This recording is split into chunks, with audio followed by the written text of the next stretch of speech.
स्वागत है आपका YouTube चैनल एजुकेशन मास्टर में। मैं doctor Fakhruddin, Islamia degree college जनपद सहारनपुर से आज आपके सामने डीएलएड चतुर्थ सेमेस्टर के अंतर्गत जो प्रमुख विषय है शांति शिक्षा एवं सतत विकास के प्रमुख प्रकरण भारत में शांति हेतु दार्शनिक चिंतन के अंतर्गत कुछ महत्वपूर्ण प्रश्नों की श्रृंखला को, जिसकी आज 5वीं कड़ी है, उसमें कुछ महत्वपूर्ण प्रश्नों को मैंने यहाँ पे शामिल किया है। मुझे पूरी उम्मीद है कि जो चतुर्थ सेमेस्टर के प्रशिक्षु हैं उनको यह मेरा प्रयास जरूर पसंद आएगा। तो आइए चलते हैं और देखते हैं कि कौन कौन से महत्वपूर्ण प्रश्न इस श्रृंखला में शामिल किए गए हैं।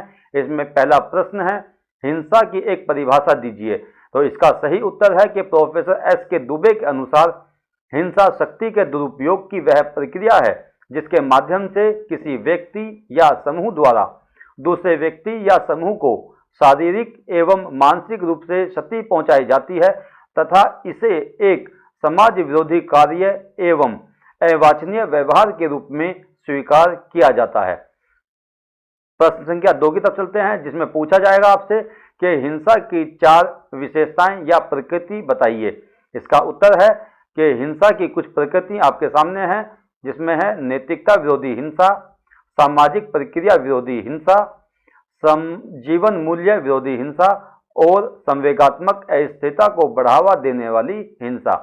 प्रश्न संख्या 3, जिसमें आपसे पूछा जा सकता है कि हिंसा का समाज पर क्या प्रभाव पड़ता है।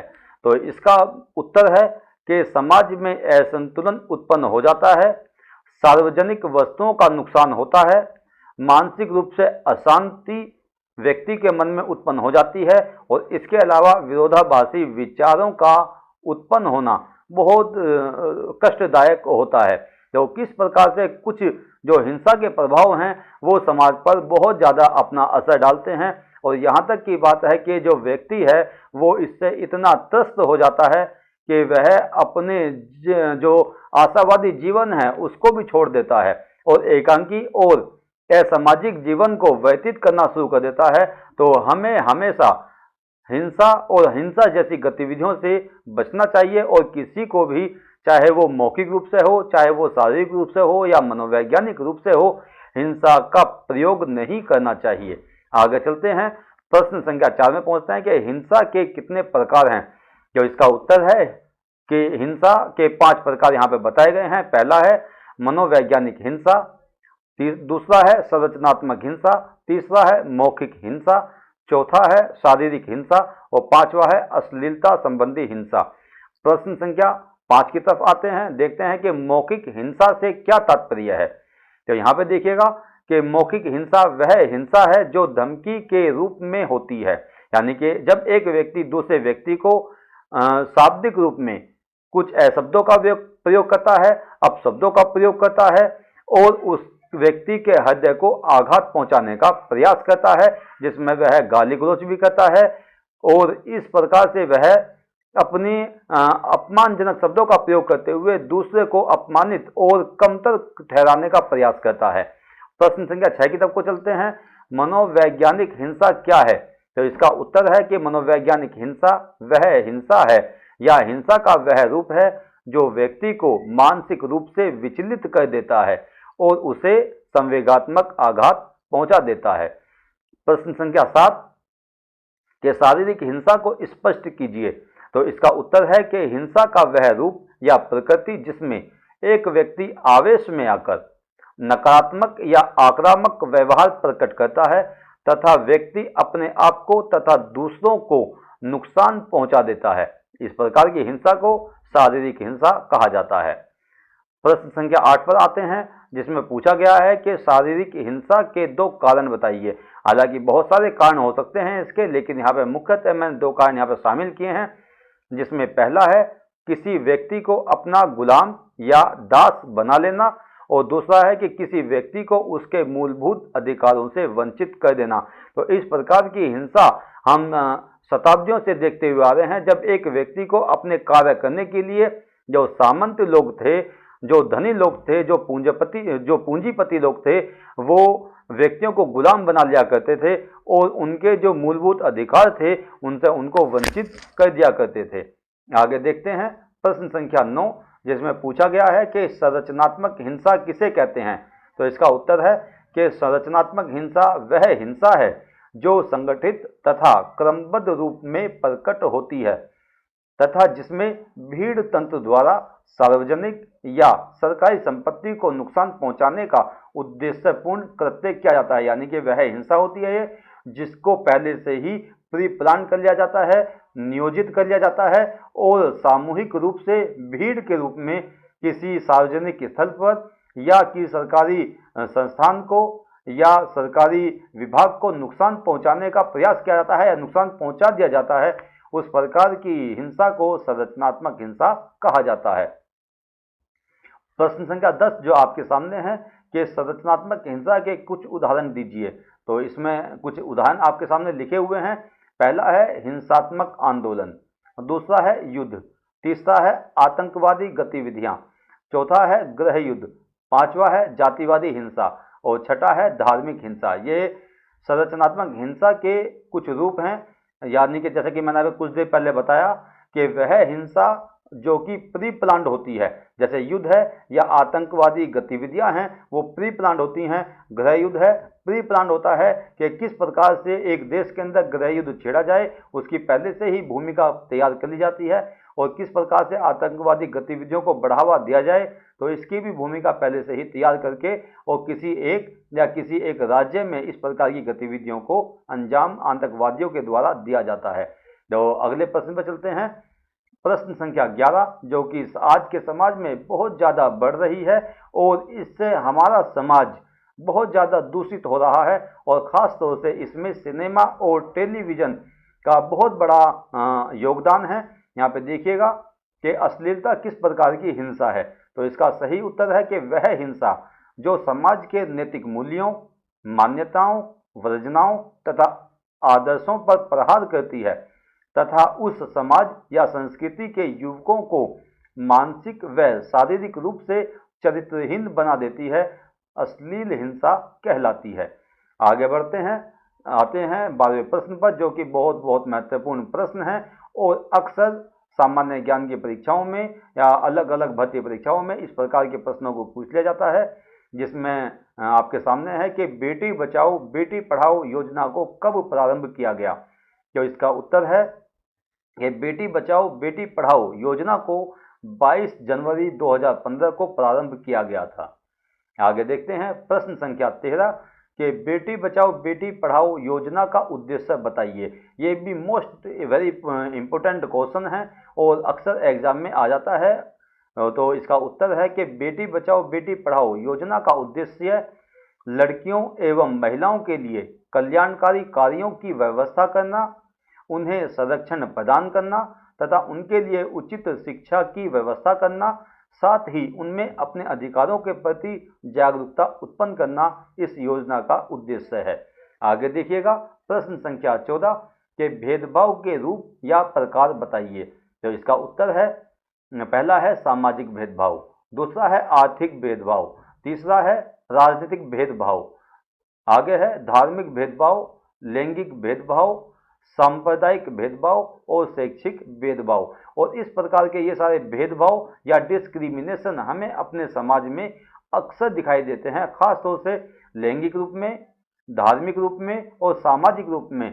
जो भेदभाव हैं, डिस्क्रिमिनेशन समाज के अंदर हैं, वो अक्सर दिखाई देते हैं और लगातार समाज इन सब चीज़ों से जूझता रहता है। और ख़ास तौर से जो हमारे समाज सेवी लोग हैं, जो हमारे समाज सुधारक हैं, वो लगातार इस प्रयास में रहते हैं कि इस प्रकार की जो गतिविधियां हैं जो समाज को खोखला कर रही हैं, उन गतिविधियों को, उन भेदभावों को, उस समाज विरोधी क्रियाओं को दूर करने का प्रयास ज़्यादा से ज़्यादा किया जाना चाहिए। और ख़ास तौर से ये सभी का एक कार्य है, एक पावन कार्य है। एक समाज सेवी रूप में सभी व्यक्तियों का ये कर्तव्य है कि वह समाज में उत्पन्न हो रहे भेदभावों को खत्म करने का, समाप्त करने का प्रयास करें। आगे देखते हैं प्रश्न संख्या 15 में पूछा गया है कि जातिवाद किसे कहा जाता है। ये भी बहुत दशकों से, खास तौर से या ये समझिए कि बहुत समय पहले से ये इस प्रकार की गतिविधि समाज के अंदर चल रही है जो कि जाति के आधार पर भेदभाव उत्पन्न करने वाली होती है। तो इसको कहा गया है कि जाति के आधार पर किसी दूसरे व्यक्ति को कमजोर समझना, कमतर समझना, कम आंकना तथा उससे भेदभावपूर्ण व्यवहार करना जातिवाद कहलाता है। और यह भी एक प्रकार से विषमतापूर्ण समाज की एक पहचान के रूप में इसको आंका जाता है कि जातिवाद जो है यह भी एक ऐसी बुराई है जो कि समाज को और राष्ट्र को खोखला कर देती है। आगे देखते हैं प्रश्न संख्या 16, जिसमें पूछा गया है कि मीडिया जनित हिंसा किसे कहते हैं।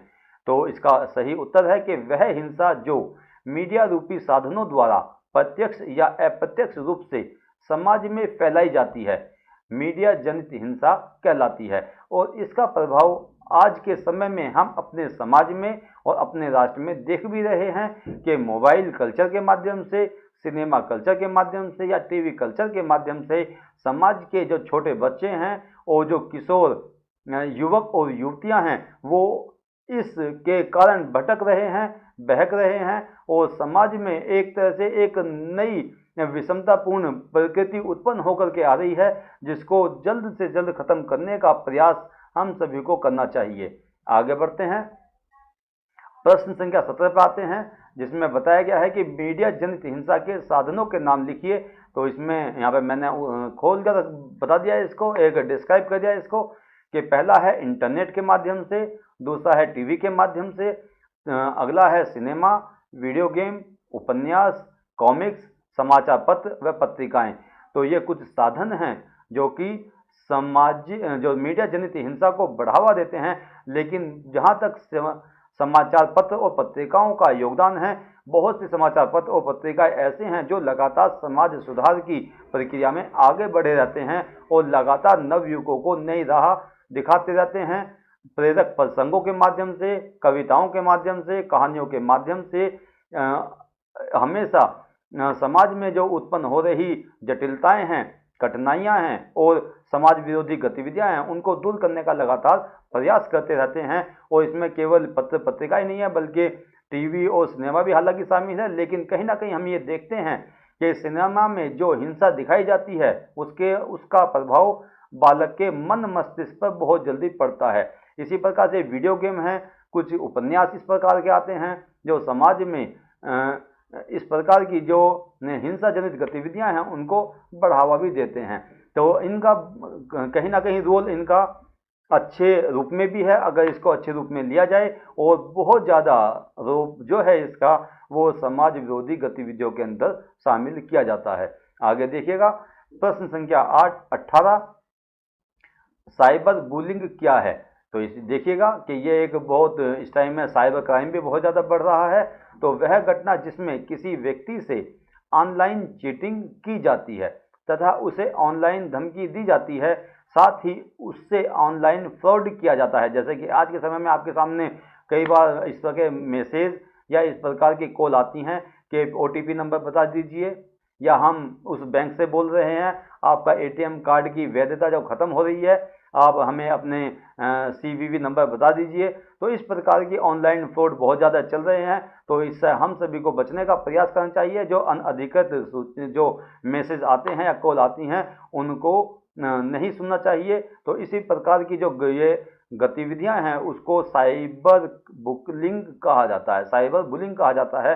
तो इससे हमेशा बचने का प्रयास किया जाना चाहिए। आगे देखते हैं, सांप्रदायिकता को स्पष्ट कीजिए। तो सांप्रदायिकता से तात्पर्य है किसी पंथ, मत या धर्म के व्यक्ति का स्वयं को श्रेष्ठ समझना तथा अपने ही पंथ, मत या धर्म के विकास विस्तार की दिशा में कार्य करना तथा दूसरे व्यक्ति के पंथ, मत या धर्म को हीन या कमतर समझना तथा उसको नुकसान पहुंचाना ही सांप्रदायिकता कहलाता है। आगे देखिएगा प्रश्न संख्या 20 की तरफ को आते हैं कि मन, वचन तथा कर्म से जीव मात्र को कष्ट देना ही हिंसा है, यह कथन कहाँ से लिया गया है। वेरी वेरी इंपॉर्टेंट प्रश्न है और अक्सर ये चीज एग्जाम में पूछ ली जाती है, इस प्रकार के प्रश्न पूछ लिए जाते हैं। तो बहुत साधारण सा इसका उत्तर है कि मन, वचन तथा कर्म से जीव मात्र को कष्ट देना ही हिंसा है, यह कथन भारतीय दर्शन से लिया गया है। और हमारे जो भारतीय दर्शन है वो ज्ञान के सर्वोपरि एक तरह से एक ग्रंथ हैं और इसमें नैतिकता, सदाचार की बातें बहुत ज़्यादा हैं, धार्मिकता की बातें बहुत ज़्यादा हैं, लेकिन आज के नवयुवक इन सब के बारे में, उपनिषदों के बारे में, गीता के बारे में नहीं जानते और ना पढ़ते हैं। तो इस वजह से समाज के अंदर बहुत ज़्यादा विरोधाभास और हिंसाजनित घटनाओं को बढ़ावा मिल रहा है। तो मेरा सभी से ये अनुरोध है कि अपना सर्वस्व समाज में उत्पन्न हो रही असामाजिक गतिविधियों को, समाज विरोधी गतिविधियों को, या इसके अलावा जो हिंसा फैल रही है, इसको दूर करने में लगाना चाहिए। और इन्हीं शब्दों के साथ में मैं अपना ये लेक्चर पूरा करता हूँ। मुझे पूरी उम्मीद है कि मेरा दिया हुआ ये लेक्चर आपको ज़रूर पसंद आएगा। अगर आपको ये पसंद आए तो इसको YouTube channel education master doctor Fakhruddin को लाइक करें, ज़्यादा से ज़्यादा शेयर करें और सब्सक्राइब करें, जिससे डीएलएड चतुर्थ सेमेस्टर की तैयारी कर रहे प्रशिक्षुओं के लिए ये लाभदायक सिद्ध हो सके और सभी तक मेरा ये वीडियो पहुंच सके। जय हिंद, जय भारत।